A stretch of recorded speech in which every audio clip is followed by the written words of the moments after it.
Now, considering the incredibly rapid pace that the world is developing and changing as we speak, parents and teachers need to start thinking more like futurists to help young people make appropriate choices for the new world of work. We chat to Nikki Bush, our creative parenting expert and talent whisperer, wearing both of those hats today, to find out exactly what is shaping our world. Is it too late for me? Was I born on the wrong side of the digital divide? Is my child going to ask me questions that I'm not going to be able to answer? It is a crazy world. Well, what you said just now about asking you questions you can't answer, the answer to that is definitely. Because we are moving beyond what we actually know, and we're going into the unknown, a little bit like those explorers who charted new territories off the edge of the map. Okay, so that's where we're at. The inner space is getting even larger. I heard a statistic, or someone mentioned that the first person who's going to live to 1,000 years old is alive today. Well, absolutely. You know, our children being born right now will almost definitely live to between 120 and 150 years of age, which means that they're going to be in the workplace for a very, very long time. And that workplace might even be on Mars. Oh, it is crazy. So before we completely freak everyone out there, what does this mean for us in our practical development as a young parent? What do I need to be then thinking about when grooming and growing my child and identifying that talent?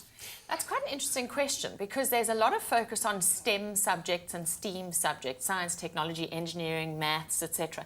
But there's a letter in there called A, which is arts.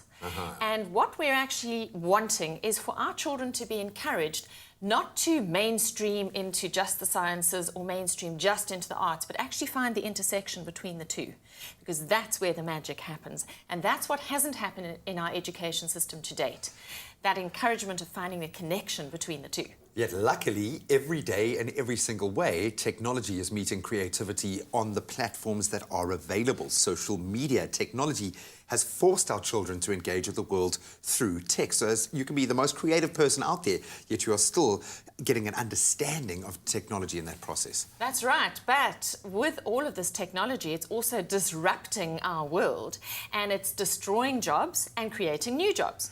So we are living in a situation where, in 10 years' time, a third of the jobs we know will not exist anymore, a third of the jobs we know will be automated, and a third of the jobs we know will still remain.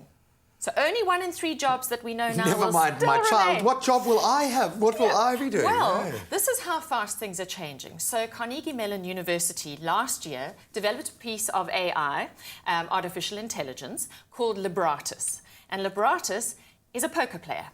And Libratus went into competition with 4 of the top players, poker players in the world, 120 hands of poker over 20 days, after which Libratus was $1.7 million up. Now, the interesting learning from this experiment was the reason why Libratus was winning was because Libratus had learned how to bluff. And bluffing is a human thing. Now, we are going into an era where machines are able to learn. And this machine has learned how to bluff like a human being, and that's why it was winning. All of this says to me that I've got to be asking the right questions every step of the way, not only to my child, but obviously to myself about where we are in that path, that growth development. What questions do I need to be asking? Yeah, so the first 2 questions on people's minds are, what must my child study and what jobs will my child do? And we can't actually answer that because 60 to 70% of those jobs don't yet exist. So we need to start thinking a little bit more like futurists as educators and parents, and start asking ourselves the critical questions of, how is that industry changing? What is that going to mean in terms of what jobs are going to be there? And then that informs us as to what our children should be studying.